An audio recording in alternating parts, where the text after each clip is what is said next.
दोस्तों नमस्कार। दोस्तों ये देश के इम्तिहान का वक्त है, क्योंकि इस देश के भीतर में आर्थिक परिस्थितियां इतनी नाजुक कभी नहीं थी। इस देश के भीतर में बैंक इतने कंगाल कभी नहीं थे। इस देश के भीतर में संवैधानिक स्वायत्त संस्थाएं इतनी कमजोर कभी नहीं थी। इस देश के भीतर में औद्योगिक उत्पादन इतना नीचे कभी नहीं गिरा था। इस देश के भीतर में बेरोजगारी इस हद तक कभी नहीं बढ़ी थी। इस देश के भीतर में असंगठित क्षेत्र में 2 जून की रोटी मुहैया कराने की त्रासदी को भोगते लोगों की करोड़ों की तादाद इतनी बुरी स्थिति में कभी नहीं थी। और इस देश के किसानों का दर्द इस रूप में कभी उभरा नहीं था।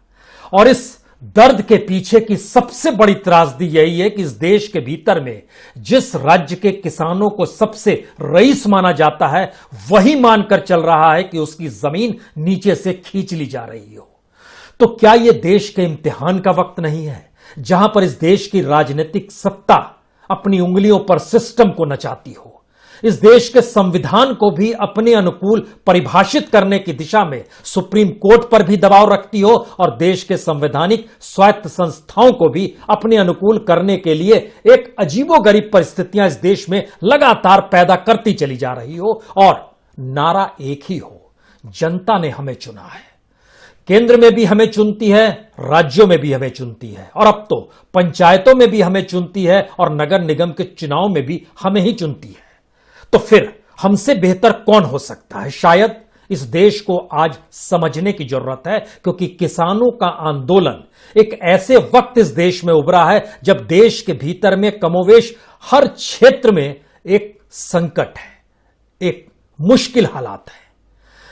बार बार इस बात का जिक्र हो रहा है कि पंजाब के किसान तो सबसे ज्यादा कमाते हैं। हमें लगता है कि आज सरकारी आंकड़ों को ही आपके सामने बता दें, क्योंकि इस देश के भीतर में इतनी रईसी किसी प्रधानमंत्री ने नहीं की थी जितनी रईसी मौजूदा वक्त के प्रधान सेवक कहिए, प्रधानमंत्री कहिए, वो कर रहे हैं।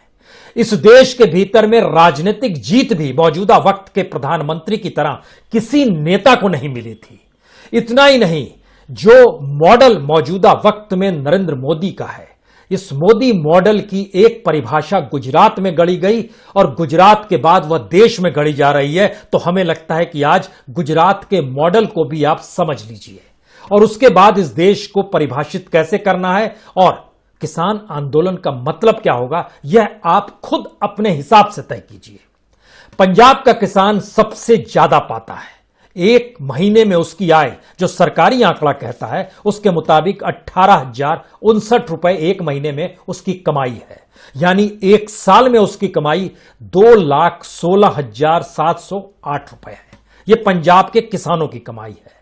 आपको जानकर हैरत होगा कि इस देश के प्रधान सेवक यानी प्रधानमंत्री एक बरस में बीते 5-6 वर्षों से अपने प्रचार पर जितना खर्च करते रहे हैं, उस एक बरस की रकम को पाने के लिए पंजाब के किसानों को 4,500 साल मेहनत करनी होगी। जी, लगभग 100 करोड़, एक्यूरेट चाहिए तो 98 करोड़ 48 लाख रुपीस 2014 से 2019 तक। इन 5 बरस में जो खर्च किया गया हर बरस, वो उसका आंकड़ा है। अगर आप सबको जोड़ दीजिएगा तो यह आंकड़ा बनता है कुल मिलाके 5,909 करोड़ सिर्फ प्रचार में खर्च किया गया। हम इस बात का जिक्र आज इसलिए कर रहे हैं क्योंकि इस देश को लेकर चिंता किसे होनी चाहिए? जिसके पास सारे अधिकार हो, चिंता उसे ही होनी चाहिए। और हमने तो पंजाब के किसानों का जिक्र किया, लेकिन इस देश के भीतर में जो औसत किसानों की आय है वह कितनी है? वह एक महीने में 6,426 रुपए है। यानी एक साल में वह लगभग 77,112 रुपए होती है। यानी 77,112 रुपए इस देश के किसानों की औसत आय, उसको एक साल में यह कमाई है। तो इस देश के प्रधानमंत्री अगर 100 करोड़ रुपया अपने प्रचार में एक बरस में उड़ा देते हैं, तब तो उसको 13,000 साल मेहनत करनी होगी, तब वो इतने पैसे कमा पाएगा। और इकोनॉमिक सर्वे 2016 का तो बता कर गया, जो सरकार ने ही पेश किया। उसने कहा कि इस देश के 17 राज्य तो ऐसे हैं जहां पर किसानों की सालाना आय सिर्फ 20,000 रुपए है। यानी हर महीने सिर्फ वो ₹66 ही कमा पाते हैं, लेकिन 20,000 रुपए साल के, यानी ऐसे किसानों को तो लगभग 50,000 साल तक मेहनत करनी होगी 100 करोड़ रुपए बनाने को लेकर। यह इस देश की सियासी मिजाज का एक चेहरा है। इसीलिए सवाल यह है कि जब आंदोलन चल पड़ा है तो क्या आने वाले वक्त में अगर सरकार नहीं झुकती है और सरकार अपनी बात पर अडिग रहती है तो इस देश के वह तमाम आंदोलन, जो सबसे बड़ा आंदोलन बेरोजगारी का इस देश में पैदा हो चला है, उसमें किसान का बेटा भी शामिल है, उसमें जो नौकरशाह और आईएएस बैठे हुए हैं ना लुटियंस के दिल्ली में और नॉर्थ ब्लॉक और साउथ ब्लॉक पे, उनके बच्चे भी शामिल हैं। इस देश के यूनिवर्सिटीज में पढ़ाने वाले प्रोफेसर्स हो, वीसीज अलग अलग देशों के यूनिवर्सिटीज में हो, किसी भी क्षेत्र में चले जाइए, आने वाली पीढ़ी के लिए आपके पास कोई विजन अगर नहीं है, सिर्फ एक विजन से आप काम कर रहे हैं कि पैसा हमारे पास कैसे आए और हम सियासत को कैसे अपने अनुकूल हाँक सकें और राजनीतिक सियासत को ही डेमोक्रेसी बताएं और उसी के कहे कथन को संविधान बताएं। ये कैसी दिशा में देश आ चुका है।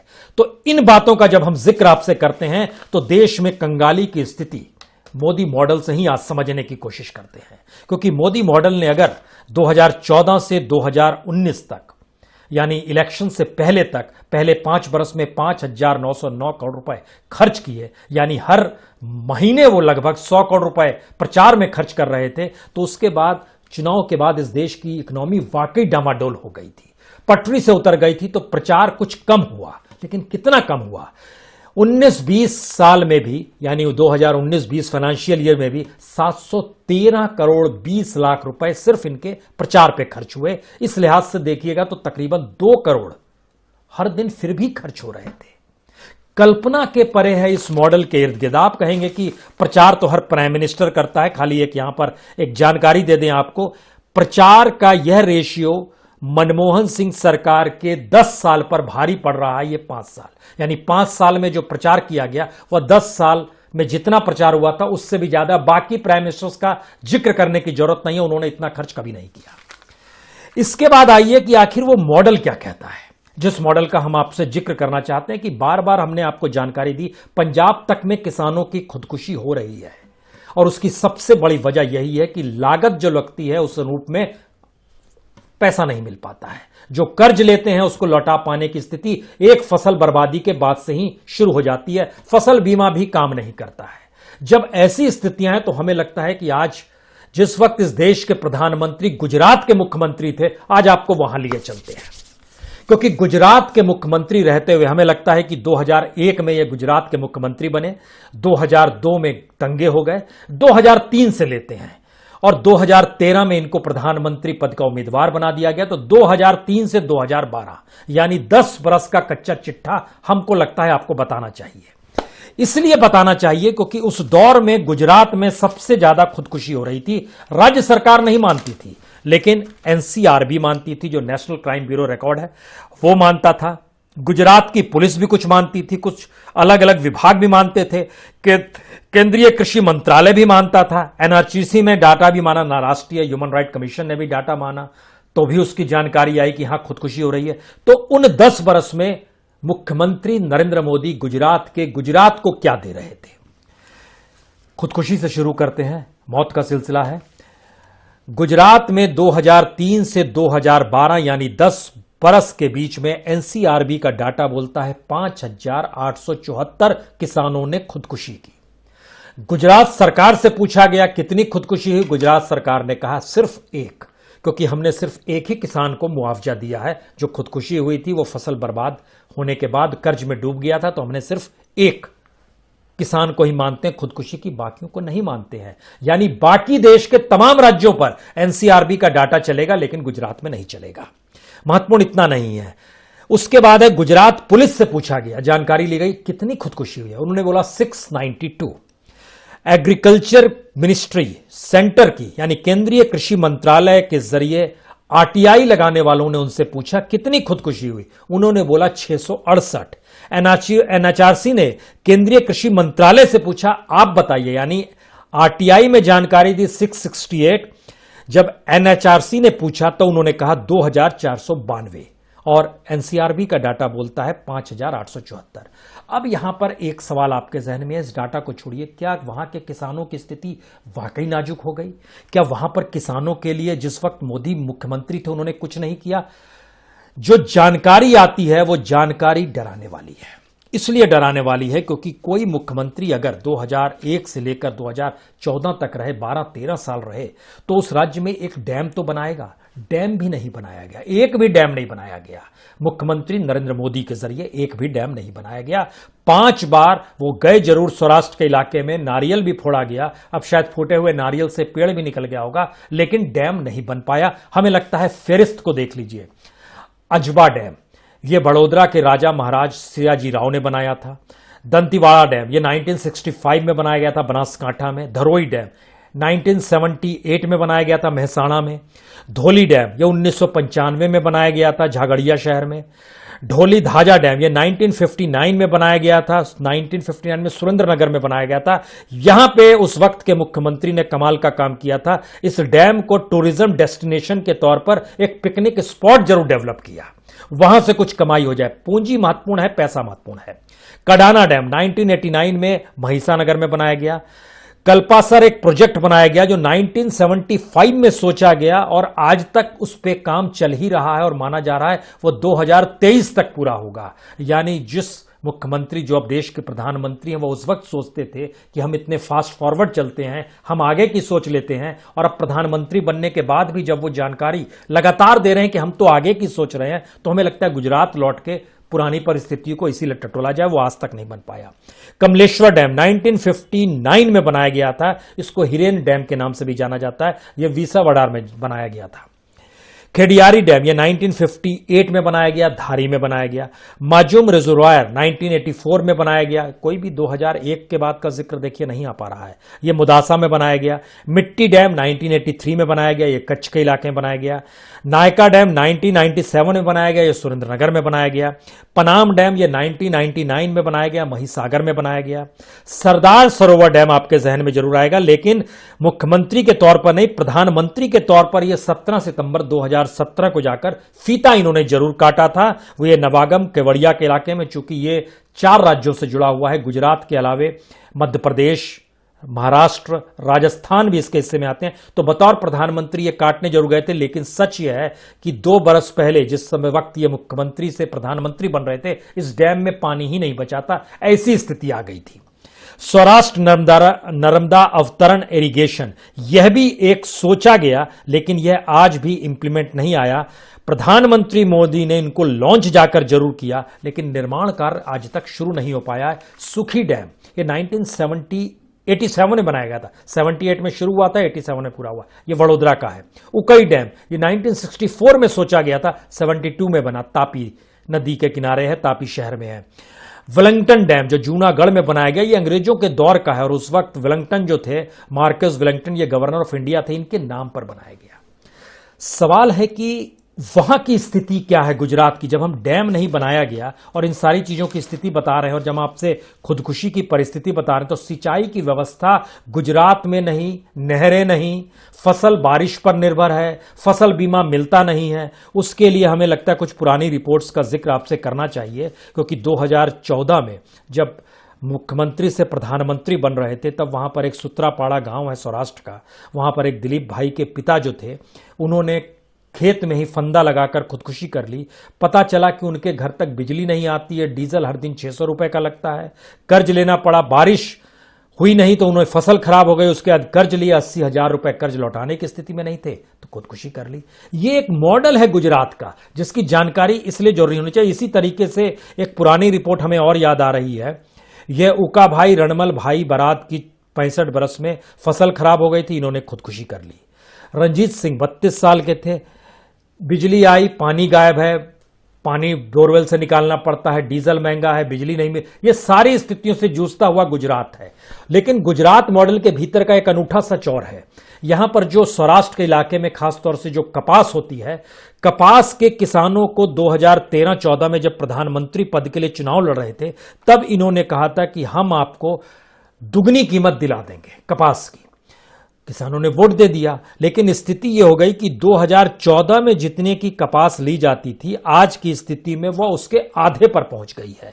आप कहेंगे कितने पर पहुंच गई है? जो एमएसपी है किसान का, जो कपास का जो एमएसपी है इस देश के भीतर में, वह लगभग 5,500 रुपए है। लेकिन वहां पर कोई भी कपास 3,000 से ज्यादा प्रति क्विंटल नहीं बिकता है। वहां पर 20-20 केजी के बंडल बनाए जाते हैं और किसान अक्सर मांग करते हैं कि ये 20-20 केजी के जो बंडल बन रहे हैं, इसको हम लोग को कम से कम 1,500 रुपए तो मिलने चाहिए। 2014 में मुख्यमंत्री नरेंद्र मोदी ने प्रधानमंत्री नरेंद्र मोदी बनने से पहले कहा था आपको हम दिला देंगे। लेकिन स्थिति आज की यह है कि वहां 750 से 800 रुपए में 20 केजी कपास बिकता है। उसका एमएसपी जो है वो तकरीबन 1100 से 1200 रुपए के बीच में है, लेकिन वो नहीं मिल पाता है। ये 20-20 केजी के बंडल्स बनाए जाते हैं। ये इसलिए जानकारी की जरूरत है क्योंकि ये एक ऐसा मॉडल है किसानों को लेकर जिस मॉडल का जवाब सरकार नहीं देगी, सरकार इस पर खामोशी भरेगी। और सरकार जब जब जिक्र कर रही है कि कोई इससे पहले कांग्रेस ने ऐसा नहीं सोचा था, आज तो उन्होंने बकायदा पत्र निकाले। शरद पवार ने यह कहा था, मुलायम सिंह ने यह कहा था, कांग्रेस ने यह कहा था। जिस वक्त ये सारे लोग कह रहे थे मंडी के बारे में, जिस वक्त ये सारे लोग कह रहे थे इस देश के भीतर में एमएसपी को लेकर, उस वक्त अरुण जेटली क्या कह रहे थे, उस वक्त मुरली मनोहर जोशी क्या कह रहे थे, उस वक्त राजनाथ सिंह क्या कह रहे थे, उस वक्त सुषमा स्वराज क्या कह रही थी, यह भी तो बताना चाहिए। यानी जब विरोध में रहते हैं तो किसान के हक में रहेंगे, चाहे कोई भी पार्टी हो। इसमें आप बांटिएगा नहीं। ऐसा नहीं है कि कांग्रेस और दूसरे पार्टी आपको बहुत हिमायती लगेंगे। इसीलिए जो किसानों का आंदोलन है, ये किसानों के आंदोलन को देखिए। इसमें किसी पॉलिटिकल पार्टी का नजरिया किसानों ने नहीं जोड़ा, ये एक अच्छी बात है, क्योंकि इस देश के भीतर में पॉलिटिकल पार्टीज और उनके नेताओं की साख बची ही नहीं है। यह कहना दूभर सवाल है, क्या इस देश की राजनीतिक सत्ता जिन्होंने संभाली हुई है उनकी साख है क्या? हमें लगता है जिस दिन सत्ता चली जाएगी उस दिन ये सवाल जवाब हो जाएंगे। आप कहेंगे साख रहती है तभी तो सत्ता रहती है। हम तो उसके गिमिक्स बतला रहे हैं कि अब सत्ता सिर्फ साख से नहीं बनती है, उसके लिए कुछ टेक्नोलॉजी चाहिए, उसके लिए कुछ पूंजी चाहिए, उसके लिए कुछ दागदार उम्मीदवार चाहिए, उसके लिए जाति कॉम्बिनेशन आनी चाहिए, उसके जरिए मोलतोल करना आना चाहिए, उसके जरिए खरीद फरोख्त विधायकों की कैसे होती है और सांसदों को कैसे ईडी और आईटी के रेड के जरिए, ये सारी चीजें मैटर करती हैं जो कहीं इस इकोनॉमी में फिट नहीं बैठती हैं, इस डेमोक्रेसी में फिट नहीं बैठती है। लेकिन इस देश का सच है। सवाल यह है कि अगर यह मॉडल है तो इस मॉडल के समानांतर का मॉडल क्या होगा इस देश के भीतर में? हमको लगता है एक आरबीआई पर नजर डालिए। आरबीआई को जिन चीजों को संभालना था उसने उन चीजों को तहस नहस कर दिया। सवाल सिर्फ बैंकिंग सिस्टम का नहीं है। IL&FS, infrastructure leasing and financial services, 95,000 crore के नुकसान में होते होते वह डूब गई स्थिति। DHFL, PMC जो पंजाब एंड महाराष्ट्र बैंक था, यस बैंक था, और अब जब लक्ष्मी विलास बैंक को विदेश किया, इन सारी स्थितियां क्या बतलाती है? यह बहुत साफ तौर पर स्थिति बताती है कि बैंकों को यह आदेश है कि जब भी कोई इंडस्ट्रियलिस्ट या कोई कॉरपोरेट या सरकार के हस्ताक्षर लेकर पैसा लेने के लिए आपके पास आए तो उसको तुरंत पैसा दे दीजिए। किसानों को मत दीजिए, इनको जरूर दे दीजिए। ये लौटाते नहीं है तो आप हमें बताइए, हम आपको कुछ राहत दे देंगे और कुछ आपसे हम आपकी बुक की सफाई करवा देंगे। यानी कोई भी जो कहा जाता है कि कॉरपोरेट लोन बिना कोलैटरल के नहीं दिया जाता है, वो सब कुछ इस दौर में दिया गया। बैंकों को लोन माफ कैसे करना है, इसके लिए सरकार की एडवाइजरी एक रहती है। एडवाइजरी लिखित तौर पे नहीं रहती है, वो मौखिक तौर पर रहती है। यह भी एक समझना चाहिए। जो इस देश के भीतर में किसानों के लिए जो वेयर हाउस बनाए जा रहे हैं, जो कॉरपोरेट्स के जरिए जनाब बनाए जा रहे हैं, आपको जानकर यह भी हैरत होगी कि रिटेल सेक्टर में आया हुआ एक कॉरपोरेट और वेयर हाउस यानी गोदामों की दिशा में बढ़ता हुआ एक कॉरपोरेट, दोनों ने बैंक से ही लोन लिया। बैंकों में जनता का ही पैसा है और जनता के पैसे से लेकर ये किसानों के लिए गोडाउंस बनाए। सरकार क्यों नहीं बना सकती है? सरकार इसलिए नहीं बना सकती है क्योंकि सरकार क्या देश की नहीं है? यह सवाल पूछना पड़ेगा अब, क्योंकि अगर बैंकों से ही पैसा लेना है तो सरकार पैसा ले और गोडाउंस बनाना शुरू कर दे, वो एफसीआई के अंडर में काम करेंगे। यहां तो खेल उल्टा है, एफसीआई के गोडाउंस भी प्राइवेट सेक्टर को ट्रांसफर करने की बात होने लगी है। उल्टा खेल है। इस देश में चेन ऑफ बिजनेस जो बनाया जा रहा है वो कॉर्पोरेट के हाथ में दिया जा रहा है। सरकार अपना सब पल्ला झाड़ रही है। क्यों झाड़ रही है? क्योंकि ध्यान दीजिए, बीजेपी का जो स्ट्रक्चर खड़ा किया गया वो वाजपेयी अडवाणी तक की स्थिति अलग थी, मौजूदा वक्त की स्थिति बिल्कुल अलग है। यहां पे एक व्यक्ति के प्रचार तंत्र पे अगर हर दिन जो खर्च हो रहा है, हमने हर दिन का डाटा आपको नहीं बताया जो आपको बताना चाहिए, क्योंकि हर दिन भी बड़ा जबरदस्त खर्चा होता है इस देश के भीतर में। प्रधानमंत्री के ऊपर जो खर्च होता है, हर दिन का जो खर्च है, वो हमको इसलिए लगता है हर घंटे का भी खर्च आपको जानना चाहिए, क्योंकि प्रचार में हर घंटे जो खर्च होता है वो तकरीबन 2.5 करोड़ है। हर घंटे खर्च हो रहा है, ये कल्पना के परे। हर सेकंड खर्च हो रहा है प्रचार में, इतना पैसा इन सब चीजों का हम जिक्र जब आपसे कर रहे हैं।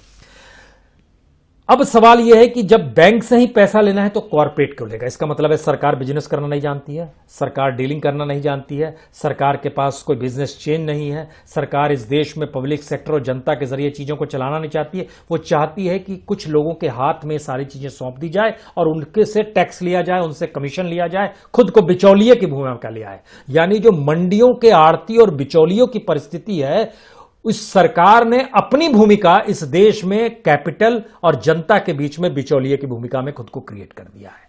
यानी एक तरफ कॉर्पोरेट और पैसा है, दूसरी तरफ इस देश के जनता और कंज्यूमर है, और इधर से टैक्स लेना है, इधर से टैक्स लेना है, इससे कमीशन लेना है, इनको डराना है, और बीच में खुद एक कमीशन के साथ चीजें टिकी हुई है इस गवर्नमेंट की। तो क्या गवर्नमेंट बिचौलिए की स्थिति में आ गई है? गवर्नमेंट का कमीशन लेकर चलने लगी है? हम इसलिए इस बात का भी आपसे जिक्र करना चाहते हैं क्योंकि बार बार इसका जिक्र होता है कि सब चीज तो पहले से चली आ रही है। तो हमको लगता है आज इसका एक डाटा भी आपको और जानना चाहिए, क्योंकि ईयर वाइज जो एनपीए है, चाहे वो एग्रीकल्चर का हो, चाहे इंडस्ट्री का हो, चाहे वह सर्विस सेक्टर का, किसी का भी हो, साल दर साल हर चीज बढ़ती चली गई है। एग्रीकल्चर की नहीं बढ़ी है, इंडस्ट्री की बड़ी तेजी से बढ़ती चली गई जितना पैसा दिया जाता है, सर्विस सेक्टर की बहुत तेजी से चली गई। 2013-14 में जब मनमोहन सिंह जा रहे थे, उस समय जो एनपीए था वह 2,27,000 करोड़ था, जो आज की तारीख में 10 लाख करोड़ से ज्यादा हो गया है। इसका जिक्र हम लोग बार बार करते हैं, लेकिन आज महत्वपूर्ण ये नहीं, आज महत्वपूर्ण एक दूसरी चीज है। हमें लगता है कि ये आरबीआई का ही डाटा है, इसको आपको देखना चाहिए और समझना चाहिए। कितना पैसा, हम बार बार परसेंटेज बोल देते हैं, आप पैसा देखिए। 2013-14 में जब मनमोहन सिंह की सरकार थी, उस समय पैसा दिया गया एग्रीकल्चर को 5,96,760 करोड़ एग्रीकल्चर में दिया गया। एग्रीकल्चर में जब 18-19 तक आते हैं तब पता चलता है कि मोदी गवर्नमेंट ने लगभग 13,25,824 करोड़ दिए। ठीक है, कोई दिक्कत नहीं, बढ़ा है 5 लाख, लगभग 6 लाख करोड़ से बढ़कर दुगना हो गया है, 13,25,824 करोड़। इंडस्ट्री को कितना दिया गया? इंडस्ट्री को मनमोहन सिंह के दौर में दिया जा रहा था 13,31,000 करोड़, और मोदी गवर्नमेंट में 18-19 जो साल है उसमें दिया गया 33,04,000 करोड़।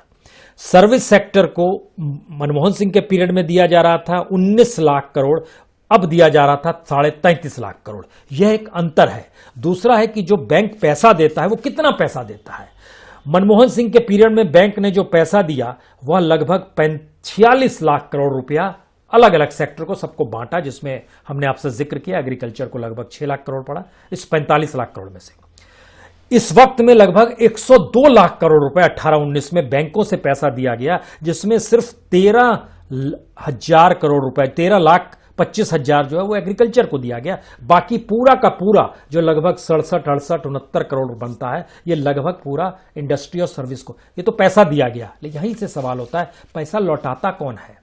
यहां पर भी किसान ईमानदार रहा, किसान ने पैसा ज्यादा से ज्यादा लौटाया। इसीलिए जो एनपीए बना किसान का, मनमोहन सिंह के पीरियड में 33,000 करोड़ का एनपीए था, जो आज की तारीख में बढ़कर 95,000 करोड़, 18-19 का हम डाटा दे रहे हैं जो रिजर्व बैंक का डाटा है, 95,000 करोड़ का हुआ। इंडस्ट्री का मनमोहन सिंह के दौर में 94,000 करोड़ था, जो आज बढ़कर लगभग 6 लाख करोड़ हो गया।